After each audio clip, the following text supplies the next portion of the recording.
گستامی سے کسی نے کہا حضور میں نے اللہ تک جانا ہے، رستہ بتا دیں. فرمایا 2 قدم کا رستہ ہے. فرمایا 1 قدم اپنے نفس کی خواہش پہ رکھ لے تو دوسرا قدم تیرا رب تک پہنچ جائے گا. تو اپنے آپ کو کنٹرول نہیں نہ کرتا، اپنے آپ سے تو لڑ پہلے. اقبال کہتے ہیں ڈھونڈتا پھرتا ہوں اے اقبال اپنے آپ کو، آپ ہی گویا مسافر آپ ہی منزل ہوں میں. نبی پاک نہ تبدیلی کرتے. یہ جو لوگ کہتے ہیں نا کیسے بدلوں، تو حضور بدلنے ہی تو آئے ہیں. حضور بدلنے. حضرت مازن ایک صحابی ہے، وہ کہتے ہیں میں بت کی پوجا کرتا تھا. امام بہقی نے لکھا ہے میں بت پوجتا تھا. ایک دن میرے بت کے اندر سے آواز آ گئی تو کب تک مجھے پوجے گا، مدینے میں تو حضور جلوہ فرما ہو گئے. کہتے ہیں 2 دفعہ 3 دفعہ بت مجھے پیغام دے رہا ہے کہ حضور کی طرف جاؤ. بت کہتے ہیں میں وہاں سے چلا، حضور کی بارگاہ میں پہنچا تو نبی پاک علیہ السلام کی خدمت میں حاضر ہو کے میں نے عرض کی یا رسول اللہ کمال ہو گئی، لوگ بتوں کو پوجتے ہیں اور میرا بت کہہ رہا تھا جا کے حضور کا کلمہ پڑھ. او سکیاں کھجوراں اگا جام دے تے پتھراں تو کلمہ پڑھا جام دے. فرمایا وہ انہوں نے مجھے بت نے بھیجا ہے. حضرت مازن کہتے ہیں حضور کی بارگاہ میں آیا، نبی پاک نے کلمہ پڑھایا تو میں نے عرض کی حضور میرے اندر کچھ قباحتیں بھی ہیں، کسی کی چیز دیکھ کے میرا جی للچا جاتا ہے، میں چوری کر لیتا ہوں، بدکاری کا بھی مزاج ہے، شراب نوشی بھی ہو جاتی ہے. کہتے ہیں حضور نے میرے سینے پہ ہاتھ رکھا، میرے لیے دعا کر دی. آپ فرماتے ہیں گردن اونچی تھی کبھی نیچی نہیں ہوئی تھی، پر وہ کلمے کی کیا برکت آئی کہ ایسا سر جھکا کہ وہ جھکا ہی رہا. ایسی تبدیلی آئی کہ آ گئی، نفرت ہو گئی. کہتے ہیں حرام مال آتا ہے تو میری طبیعت پہ بوجھ بن جاتا ہے. میں اکثر دوستوں سے کہتا ہوں کہ ہم نا ہمارے ہاں لوگوں کا عجیب مزاج ہے، وہ اپنا مائنڈ سیٹ کر لینا، کبھی ذہن بنا لینا یہ چیز حرام ہے تو وہ کبھی بھی حلق سے نیچے ہی نہ جائے. آپ گوشت کھا رہے ہوں اور بڑا اچھا پکا ہوا ہے، بہترین مسالہ جات لگے ہوئے ہیں بہترین، آپ کھا رہے تھے گوشت، کوئی بندہ آپ کے کان میں آ کے کہہ دے صدقے کا ہے، اس کا منہ میں ذائقہ بدل جاتا ہے کہ نہیں؟ بھائی گوشت تو وہی ہے، یہ کیسے بدل گیا؟ کیونکہ آپ کے نا وہاں کمپیوٹر میں فٹ ہے کہ صدقہ میرے لیے درست. آپ وہ کہتے ہیں یہ تو فارم بن گیا. بھائی یہ کیا بن گیا؟ چلیں اس سے بھی آگے چلتے ہیں.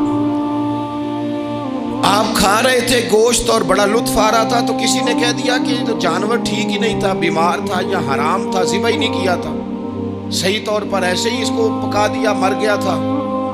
تو اب تو یہ حال ہوتا ہے کہ الٹیاں شروع ہو جاتی ہیں. کیوں؟ اس لیے کہ نفیس طبیعت پر نہ صدقے کا گوشت فٹ ہوتا ہے نہ حرام فٹ ہوتا ہے، کیونکہ طبیعت نفیس ہے نا. بس اس بات کو سمجھ لیں، جس طرح حرام بکرا طبیعت پہ فٹ نہیں نہ ہوتا، اس طرح کروڑ حرام بھی طبیعت پہ فٹ نہیں ہونا چاہیے. 2 کروڑ بھی حرام آ جائے تو فٹ.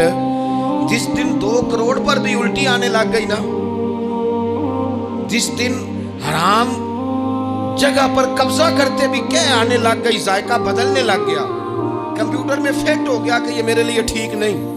لیکن میں اکثر کہتا ہوں لوگوں سے، میں کہتا ہوں ہمارے ہاں بندہ دیکھ کے فتویٰ ہوتا ہے. یہاں کوئی غریب عیسائی ہو نا، ماڑا بیچارہ گلی میں جھاڑو دے کے روٹی کماتا ہے، تو لوگ مسئلہ پوچھتے ہیں، کہتے ہیں مولوی صاحب سائنہ روٹی کھانی جائز ہے؟ تو میں پھر ان لوگوں سے آگے سے پوچھ لیتا ہوں، میں کہتا ہوں یہ بتاؤ امریکہ کا صدر بھی عیسائی ہے، اس کے ساتھ جائز ہے؟ اتنے وزیر مشیر وزراء اعظم ملکوں کے جا کے کھاتے ہیں، کبھی آپ نے مسئلہ پوچھتے دیکھیں؟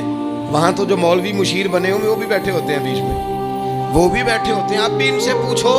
لیکن ہمارا مزاج یہ بن گیا ہے کہ غریب کے حق میں مسئلہ اور ہے اور امیر کا معاملہ ہے تو معاملہ اور اس سے نکلے. یعنی اگر 5 روپے کسی کے گر جائیں تو وہ واپس کرنے بھی ضروری ہیں، اور 5 کروڑ گر جائیں تو وہ بھی. وہ ہمارے ایک دوست کہا کرتے ہیں کہ ایک صاحب تھے، ان کو نا بڑے قیمتی جوتے کا ایک پیر مل گیا کہیں سے گرا ہوا.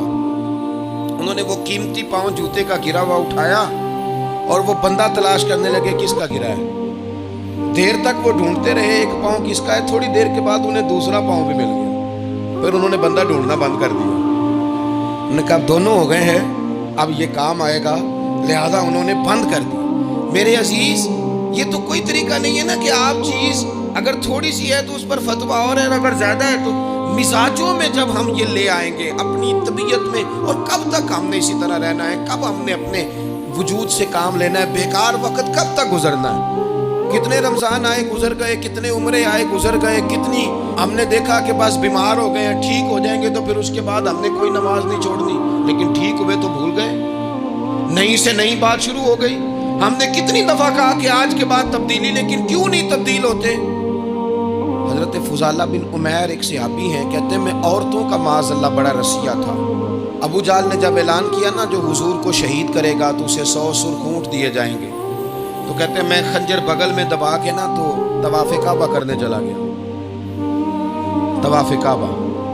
کہتے ہیں وہاں جب میں پہنچا تو میں نے دیکھا حضور بھی طواف کر رہے ہیں، تو نبی کریم نے مجھے دیکھتے ہی حضور میرے قریب آئے اور مجھے نہیں بتانا پڑا، حضور فرمانے لگے تیرا نام فضالہ ہے؟ میں نے کہا ہاں۔ تو محبوب فرمانے لگے کیا باتیں کر رہے ہو اپنے آپ سے؟ کہتے میں دل میں سوچ رہا تھا کہ طواف کرتے میرے قریب سے گزریں گے تو خنجر مار دوں گا، کیا باتیں کر رہے تھے؟ فضالہ کہتے ہیں میں تو جب آیا تھا تو ایک بی بی سے مل کے آیا تھا، میں نے کہا تھا کہ میں آج بڑی رقم لے کے آؤں گا اور معاذ اللہ تیرے پاس رات گزاروں گا۔ کہتے ہیں میں تو اس سے بات کر کے آیا تھا، تو میں اب حضور سید عالم صلی اللہ علیہ وسلم نے پوچھا تو فضالہ ہے؟ میں نے کہا ہاں۔ کیا باتیں کر رہے تھے اپنے آپ سے؟ میں نے جھوٹ بولا۔ میں نے کہا جی وہ تو میں تو ذکر کر رہا تھا اپنے دل میں۔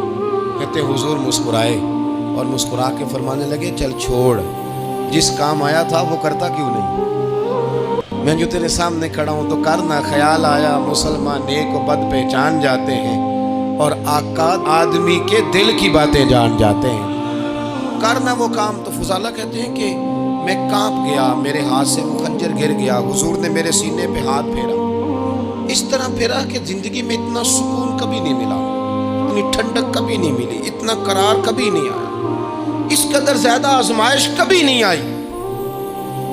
میں قرار محسوس کرنے لگا۔ کہتے ہیں حضور فرمانے لگے کیا وہ وقت نہیں آیا کہ تو کلمہ پڑھ جائے؟ کہتے ہیں میں نے فوراً کہا حضور آ گیا ہے وقت، پڑھائیں مجھے کلمہ۔ کہتے ہیں نبی پاک نے کلمہ پڑھا دیا، میں مسلمان ہوا، میں واپس لوٹا تو وہی عورت بن سور کر تیار ہو کر گلی میں کھڑی تھی۔ عادتیں بدل جاتی ہیں، شرط یہ ہے کہ ہم تھوڑی سی کوشش کریں، شرط یہ ہے کہ ہم اپنے آپ کو اللہ رسول کی بارگاہ میں پیش کریں۔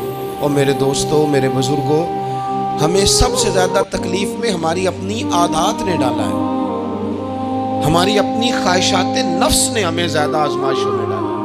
کہتے ہیں وہ عورت بن سور کے کھڑی تھی، جب میں واپس لوٹا تو پہلے میں اس کے پیچھے بھاگتا تھا، اب میں اس کے قریب سے گزر گیا تو اس نے آواز دی تو فضالہ نہیں؟ کہتے ہیں میں چپ کر گیا، وہ پھر پیچھے دوڑی، میرا گریبان پکڑ کے کندھا پکڑ کے ہلایا تو فضالہ نہیں؟ کہتے ہیں میری جھکی ہوئی گردن، میں سر نہیں اٹھاتا، مجھے کہنے لگی تو وہ نہیں ہے جو فضالہ ہے؟ میں نے کہا ہوں میں فضالہ، اور وہ والا نہیں جو تجھے ملا کرتا تھا۔ کہا تو اب کون ہے؟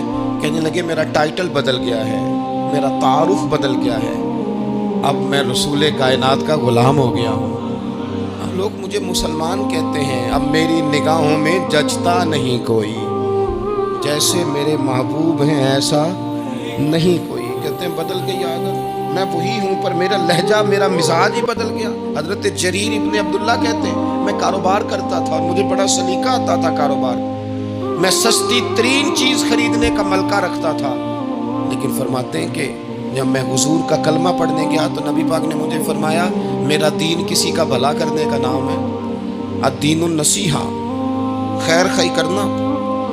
فرماتے ہیں پھر میں نے نصیحت کو پلے باندھا، ایک آدمی سے گھوڑا خریدا 300 دینار کا، گھوڑے کو پکڑ کے میں نے جب تھوڑا آگے چلایا تو وہ تو بڑا نرم مزاج تھا، اسی پنجابی چاکیدہ ساؤ ہے بڑا، تو میں نے کہا یہ تو گھر میں بھی رکھا جا سکتا ہے، یہ تو 400 کا ہے۔ پھر میں نے اس پر سواری کی تو وہ سواری کے لیے بڑا اچھا تھا، میں نے کہا یار تیرا جانور 600 کا ہے۔ کرتے کرتے جب میں نے اسے 1000 دینار تھمایا، 400 میں سودا ہو گیا تھا، اس نے دے دیا تھا گھوڑا یا اونٹ۔ کہتے ہیں وہ شخص میری طرف دیکھ کے حیران ہو کے کہنے لگا جریر تو پہلے بھی آتا ہے، یہ تجھے کیا ہوا؟ تو حضرت جریر کہتے ہیں میں نے اسے کہا پہلے جریر آتا تھا، اب وہ والا جریر ہے جس نے مدینے والے کا کلمہ پڑھا ہے۔